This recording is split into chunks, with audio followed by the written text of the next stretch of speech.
Hello అండి, మీరు కూడా ఏంటి సోయా మిల్క్ బయట కొంటున్నారా? కానీ ఇంట్లోనే కేవలం 20 రూపీస్తో ఎలా చేసుకోవాలో చూద్దాం ఈరోజు. ప్రోటీన్ కోసం కాస్ట్లీ డ్రింక్స్ ఎందుకు, ఇంట్లోనే ఇంత హెల్తీగా వస్తున్నప్పుడు? సోయాని ఒక 8 hours నానబెట్టి బాగా వాటర్లో క్లీన్ చేయాలి. ఫస్ట్ సోక్ చేసిన వాటర్ని తీసేసి ఆ తర్వాత దాంట్లో ఫ్రెష్ వాటర్ వేసి బాగా కడగాలి. దాంట్లో మనకి పొట్టు కూడా వస్తుంది. ఆ పొట్టు తీసేసి ఆల్మోస్ట్ వీలైనట్టు తీసేస్తే చాలు.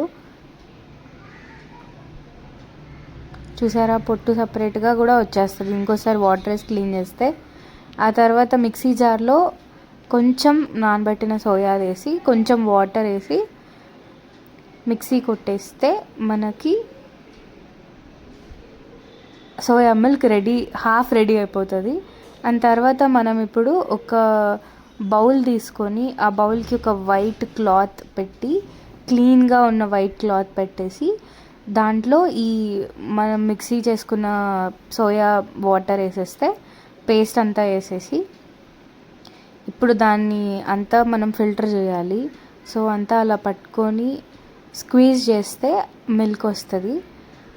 మొత్తం ఆ మిల్క్ని అంతా స్క్వీజ్ చేస్తూ చూసారా ఎంత ఈజీగా చేసుకుంటున్నామో.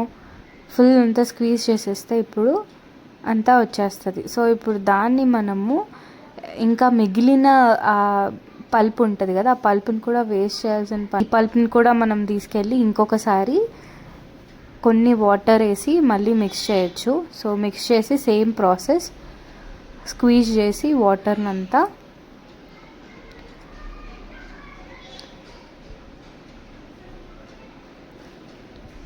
మరి మనం మన బౌల్లోకి వేసుకోవాలి.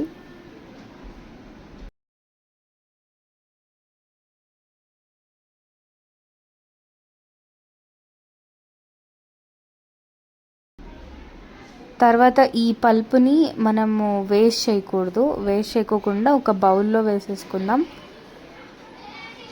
ఈ పల్పుతో మనం స్వీట్స్ చేసుకోవచ్చు, లడ్డూస్ చేసుకోవచ్చు. ఎలా చేసుకోవాలి అనేది నేను నెక్స్ట్ వీడియోలో చెప్తాను. Please like, share and subscribe to our channel. చూసారా, పల్ప్ అంతా ఒక ఎయిర్ టైట్ కంటైనర్ ఫ్రిడ్జ్లో పెట్టేసుకుంటే సరిపోతుంది.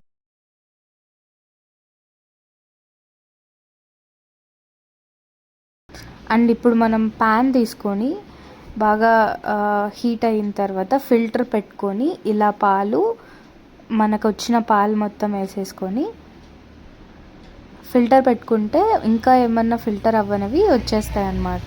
చూసారా ఎంత వచ్చిందో ఇక్కడ. తర్వాత చిన్నగా మీడియంలో పెట్టుకొని తిప్పుకుంటూ ఉండాలి. అలా మరిగినాక ఫుల్ మరిగిన తర్వాత పైన నురుగా ఉంటుంది. ఆ నురుగు కొంచెం చేదు ఉంటుంది అంటారు. సో అది తీసేస్తే మనకి ఎక్కువ చేదు అనిపించదంట. ఆ నురుగ ఒక్కటే తీసేసి ఆ నురుగని పడేస్తే సరిపోతుంది. తర్వాత ఇలా పాలని ఒక 20 minutes మీడియం స్టవ్ మీద కొంచెం కాచుకుంటే సరిపోతుంది.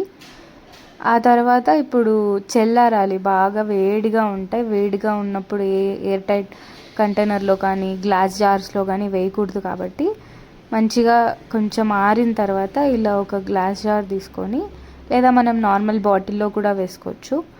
సో ఇప్పుడు ఇలా చూసారా ఎంత ఈజీగా మనం ప్రోటీన్ మిల్క్ తాగొచ్చు రోజు. సో ఇలా చేసుకోండి, హెల్తీగా ఉండండి. ఇది ఒక 2-3 days మనం తాగొచ్చు. నాకైతే 1.5 bottle వరకు వచ్చింది. Thank you.